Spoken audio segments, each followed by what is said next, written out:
เธอเหงาขึ้นมาจะได้กลับมารักกัน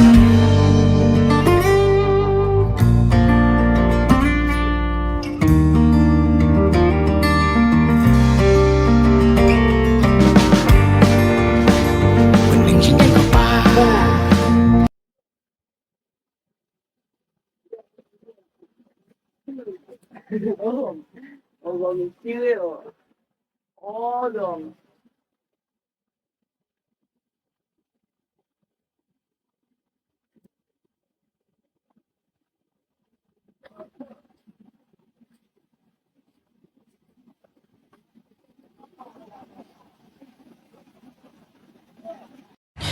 ขยันทำงานเลยครับ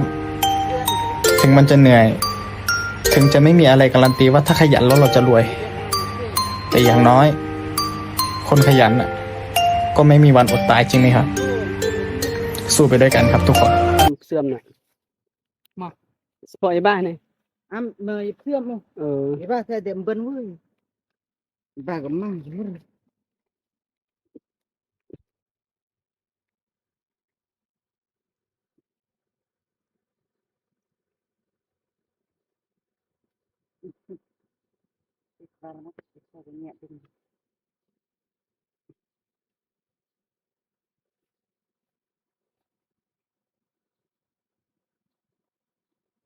nhà bên tập luôn chạm tôm chim ăn tôm đu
một ơi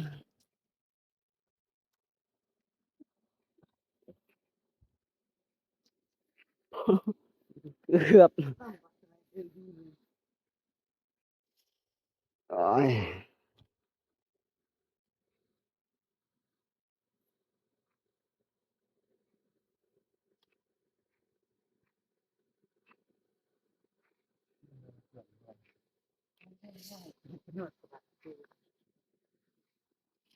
นะชมวิว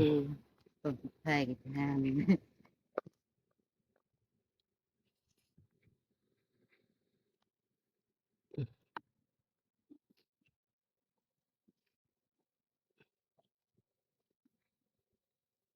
บันยอนรอบเบิ่นรอบละโลวะครับแหวนว่านึง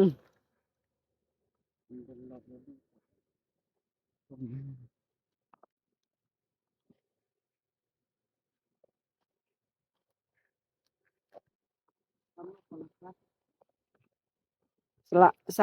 ามรอบจำบ้านเลย แบบนี้ที่ยัง